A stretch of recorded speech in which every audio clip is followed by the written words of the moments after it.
Minister of National Security Edmund Dillon says a decision has been taken to construct a police station in the middle of the enterprise area in the shortest possible time.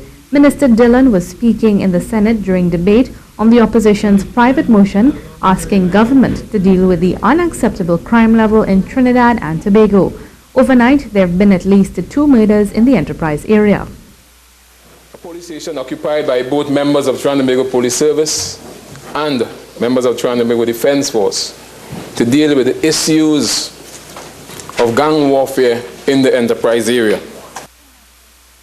Education Minister Anthony Garcia sought to clear the air about some of his recent comments regarding a student fighting with teachers at the Santa Rita RC Primary School. He said his comments were taken out of context when he commented on the issues regarding the Standard 2 student. What was carried was not all what I said. I was confronted with the statement that there is a student who is beating teachers in the school. And my response was, I find it impossible to believe that there's a student in a school who is beating teachers. Of course, the media took a different slant. And if you look at the tape, you'll see what I said. When a reporter asked me what I have to say about a student beating teachers in a school, I found that was difficult to believe.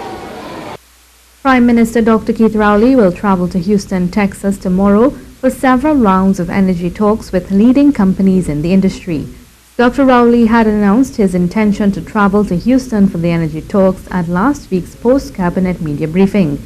He will be accompanied by Minister in the Office of the Prime Minister and Minister in the Office of the Attorney General and Legal Affairs Stuart Young. According to the Office of the Prime Minister, the visit, which is expected to end on Friday, March 31st, will include meetings with 4 energy companies, BP Amoco, Shell ExxonMobil and EOG Resources. The discussions will center around strategies for navigating the challenges facing the energy sector and opportunities for growth and partnerships here at home and in the region. In Dr. Rowley's absence, Minister of Finance Colm Imbert will act as Prime Minister. In a look at some sport news now, Lionel Messi has been banned for 4 international matches just 5.5 hours before Argentina's World Cup qualifier against Bolivia. The Argentina and Barcelona forward was punished for directing insulting words at an assistant referee in Thursday's 1-0 win over Chile. Messi, who scored the only goal in the qualifier, was angered when he was flagged for a foul, waving and shouting at the assistant in response.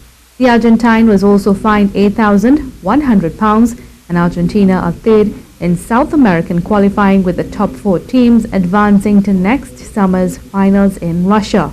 There are 5 matches still to play. Here's Ian Wallace with the weather forecast. Today's sunny spells will give way to clear skies later. Much of Trinidad and Tobago is coming under a ridge of high pressure, which will mean tranquil skies into this evening and early tomorrow. A hot and sunny day of 34 degrees Celsius in Trinidad, 30 degrees Celsius in Tobago will give way to a mild night above 23 degrees Celsius. Football fans should have a pleasant evening with only a few clouds likely this evening and clearer skies expected later tonight. You may hear leaves rustling later tonight with a slight breeze just before dawn. Meanwhile, fisherfolk and boaters should meet a slight to moderate chop offshore in the Atlantic, close to 2 meters, in the Caribbean 1 to 1.5 meters, with east-northeasterly swells of 8 seconds and east-southeasterly winds of 10 to 15 knots tomorrow. Tide is high at 5 a.m. That's the latest weather, and I'm meteorologist Ian Wallace. And that was your C News Update. I'm Mahalia Joseph. Have a good afternoon.